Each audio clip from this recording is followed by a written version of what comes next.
एक घिनौने गुंडे की हुई अपने ही मोहल्ले में अपने ही लोगों के सामने पिटाई। अभय की ताकत और पहुंच से चौंक गया उमेश बत्रा। पल्लवी ने क्यों बुलाया अभय को एक डिनर डेट पर? हरमीत ने खोला नाइट वॉचमैन एजेंसी के बारे में एक शॉकिंग राज। जब अभय पल्लवी को छोड़ने उसके घर पहुंचा तो दरवाजे के सामने ही अविनाश और उसके साथी मौजूद थे। अभय ने अविनाश को ऊपर से नीचे तक देखा। एक लड़की ने रिजेक्ट क्या कर दिया? तेरे लिए तो ये घोर अपमान बन गया।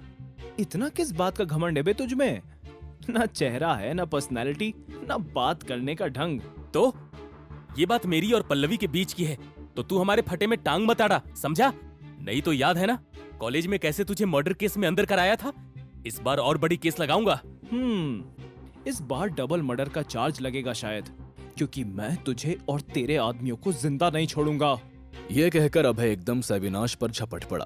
अविनाश के साथी अभय को पकड़ने के लिए आगे आए, लेकिन अविनाश की गर्दन से हाथ बिना हटाए ही अभय ने अपनी लातों से सबको एक एक कर दूर गिराया। फिर अविनाश की छाती पर बैठकर उसके चेहरे पर इतने सारे मुक्के बरसाए कि अविनाश को चक्कर आ गया। पल्लवी ने डर के मारे अपनी आंखें बंद कर ली। अविनाश अपने बचाव में कुछ भी कहने की हालत में नहीं रहा। तभी वहां भीड़ इकट्ठा होने लगी।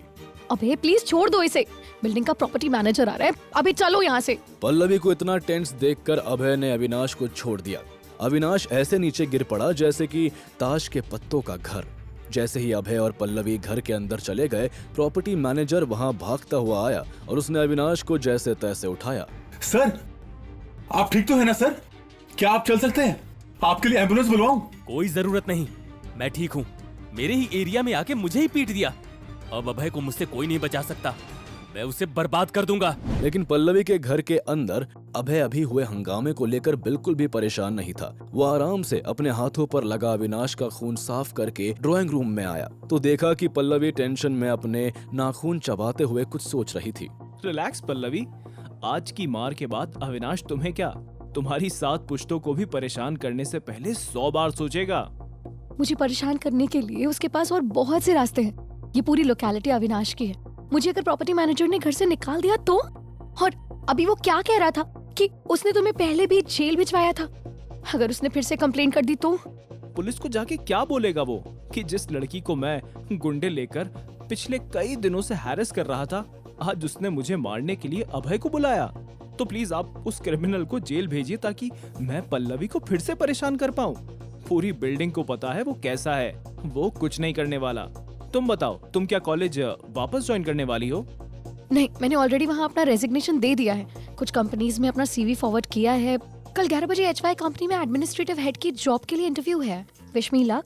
Good luck Pallavi, I am sure तुम्हारी ये जॉब लग जाएगी। अगर जॉब लग जाए तो क्या तुम मेरे साथ डिनर पर चलोगे? I want to thank you properly. जरूर, अभी चलता हूँ, बाय। उसी वक्त बत्रा हाउस के आलीशान होम ऑफिस में निशा गुस्से में अंदर आई और अपने दादाजी उमेश बत्रा से बोली। दादाजी, अब तक वो अभय भैया से माफी मांगने नहीं आया है, और वो धीरज राजपूत, वो भी उसी की कठपुतली बना बैठा है। कुछ और करना पड़ेगा। क्या? ठीक है, अगर धीरज राजपूत मेरे खिलाफ जाना चाहता है तो मैं भी उसे अपनी औकात दिखा सकता हूँ।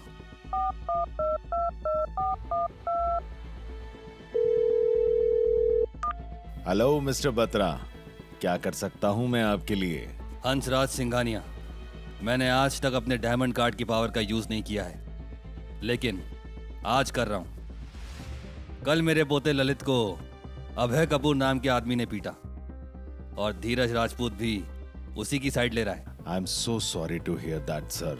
सॉरी तो उस अभय को कहना चाहिए, मेरे पोते से, वो भी घर आकर।